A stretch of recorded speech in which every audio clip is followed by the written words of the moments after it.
Comment imaginez-vous l'univers dans lequel nous vivons? Il nous est encore impossible de le déterminer, cependant, 3 des théories les plus plausibles s'offrent à nous. Ce serait qu'il soit rond et fermé, courbe et ouvert, ou bien plat et infini.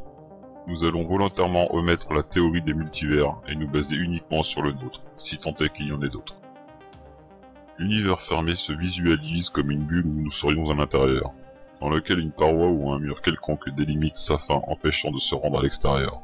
Nous pouvons considérer que dans ce cas-là, des multivers existent.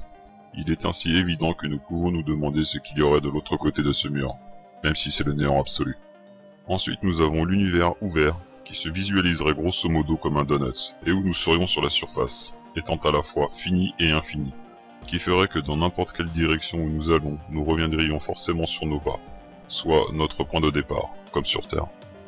Et pour finir, nous avons l'univers plat, se visualisant comme une étendue infinie d'espace, où nous serions aussi sur sa surface, mais sans jamais y avoir de fin, et où arrivé à un certain point, les galaxies n'existent plus, où seul le néant règne sur des milliards d'années-lumière dans toutes les directions.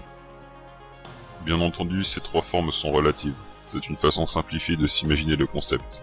Que l'univers soit courbe ou plat ne l'oblige pas à avoir un trou en son centre comme une pâtisserie, tout comme une crêpe n'empêche pas de se déplacer dans toutes les directions non plus, d'avant en arrière, de haut en bas et de droite à gauche. Malheureusement, ce sujet ne pourra pas apporter de réponse concrète. Cela restera donc dans le domaine de la croyance individuelle et non de faits avérés comme c'est le cas dans mes autres formats de vidéos. Mon avis personnel me dit qu'il pourrait y avoir quelques indices favorisant un de ces 3 schémas plutôt que les 2 autres. Ce serait l'univers ouvert, donnant un effet de courbure. J'ai donc listé 10 faits, qui ne sont ni des arguments, ni des constats ayant de réelle logique. Enfin, j'ai tout de même certains faits plus que d'autres, me laissant présager que l'univers serait plutôt courbe, qu'infini ou clos, comme si la nature s'arrangeait toujours à être de façon ronde, courbe et circulaire.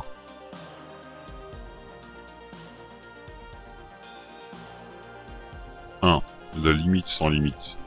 L'idée d'une limite me gêne dans le cadre où l'atteindre semble incohérent et dans le sens où il y aurait forcément quelque chose de l'autre côté de ce mur. Il me paraît tout aussi incohérent et très difficilement imaginable que l'espace ne s'arrête jamais, et ce dans toutes les directions à l'infini, ce qui par conséquent ferait de notre univers observable un minuscule fragment d'atome dont cette immensité est des milliards de fois plus vaste que ce que nous savons déjà de sa grande et gigantesque étendue. C'est pourquoi il me semble plus naturel qu'elle soit courbe, et que nous ayons un horizon ne permettant pas d'en voir davantage, ce qui par définition, en voyageant tout droit sur des milliards d'années-lumière, nous finirions par revenir sur nos pas comme sur Terre, et ainsi donne à l'univers une limite sans limite, où que l'on aille de façon tout de même infinie. 2. Les orbites. Si nous analysons bien la mécanique naturelle qu'exerce la gravité entre les objets massifs dans l'univers, nous nous rendons aussitôt compte que tout prend une trajectoire courbe, quelle que soit sa taille ou le type d'orbite, qu'elle soit elliptique, circulaire, parabolique ou hyperbolique. Absolument toutes les orbites forment une courbure en tombant en ligne droite et en permanence vers un astre ou au barycentre d'un autre astre. Que ce soit un satellite tel que la Lune autour d'une planète, que cette planète tourne autour d'une étoile, que celle-ci tourne autour du trou noir de sa galaxie, et ainsi de suite entre galaxies et amas de galaxies. 3. Le Big Bang. Le mur de Planck, soit la barrière visuelle de l'avant-Big Bang, pourrait expliquer la forme courbe de l'univers observable, si tant est qu'il en est si loin qu'il serait au-delà de l'horizon, et donc la raison pour laquelle il nous est impossible de voir ce qui s'y est passé durant les 380 000 ans qui nous sont toujours invisibles. 4. L'expansion. Le phénomène d'inflation devient quant à lui plus facile à comprendre dans le schéma d'un univers courbe suite au départ du Big Bang. Telle une explosion si énorme déformant l'environnement dans lequel il était, aussi petit pouvait-il être. Une explosion traditionnelle sur un schéma d'univers plat infini devrait donner une expansion anarchique et serait nettement moins représentatif à mon sens, car l'inflation observée est-elle au contraire parfaitement homogène, exactement comme un ballon dont tous les points s'éloignent les uns des autres à mesure qu'ils gonflent. 5. Les trous noirs. Une courbure de l'univers pourrait aisément faciliter la théorie du trou noir et des trous de verre, dans l'optique où ceci permettrait un genre de passerelle ou de pont dans l'espace rejoignant son opposé, comme si nous pouvions traverser la Terre par son centre, se visualisant aussi par le pliage d'une feuille percée aux 2 extrémités par un crayon, le trou noir étant l'entrée et le trou de verre sa sortie. Cependant, il n'a encore jamais été observé un seul trou de verre jusqu'à maintenant. 6. Le vide et la matière. Sur le plan de formation des étoiles, des géantes gazeuses et des planètes, nous savons que cela est façonné par couches d'accrétion successives sur des dizaines de millions d'années. En revanche, nous remarquerons que toute matière malléable comme les liquides en fusion et les gaz arborent systématiquement une courbure se solidifiant en une sphère parfaite, quelle que soit sa taille, que ce soit de la goutte d'eau jusqu'au trou noir. Pourquoi cette matière noire qu'est le vide et que nous ne pouvons percevoir ne serait-elle pas malléable de la sorte après tout? 7. La relativité générale.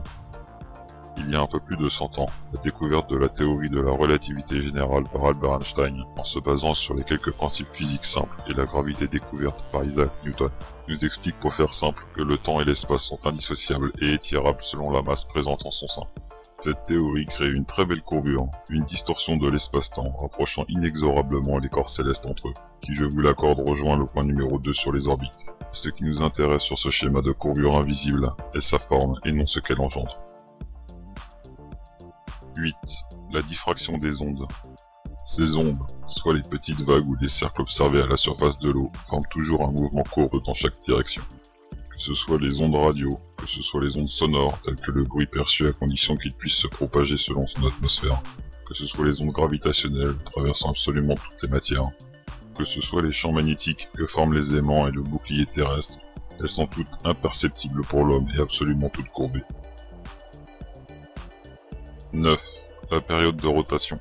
Comme bon nombre d'astres et d'étoiles, les planètes tournent sur elles-mêmes, ce qui contraint les vents à avoir une trajectoire courbe, se transformant ensuite en des tourbillons, des cyclones et autres tornades, autant de phénomènes météorologiques qui n'agissent jamais de façon droite, du simple fait de cette rotation permanente de la Terre. Pourrions-nous imaginer que l'univers ne soit pas non plus fixe? 10. La physique quantique. Bien que ce domaine me soit totalement hors de portée, mais que nous savons que les lois de la physique à notre échelle ne collent toujours pas vraiment avec celles de la mécanique quantique, malgré l'espoir de les unifier avec la théorie comme celle des supercordes, il est tout de même mesurable que tout est régi par un monde circulaire et courbe lui aussi. Les microsphères, telles que l'électron en orbite autour de l'atome, où les protons et neutrons faisant son noyau est constitué de divers quarks s'agitant dans tous les sens. Nous observons là encore des milliards de micro-univers qui se meuvent sans cesse entre eux. Il est alors facilement observable que de l'infiniment petit à l'infiniment grand, tout est synonyme de courbure, de rotation et de sphère. C'est ce qui me guide davantage sur cette hypothèse plutôt qu'une autre. J'espère ne pas avoir été trop influent sur ce sujet qu'est la forme de l'univers, appelée aussi courbure spatiale, qui reste et restera certainement encore longtemps un grand mystère. Je pense qu'il y a peut-être d'autres arguments donnant d'autres indices concernant le cas inverse, vers l'infini.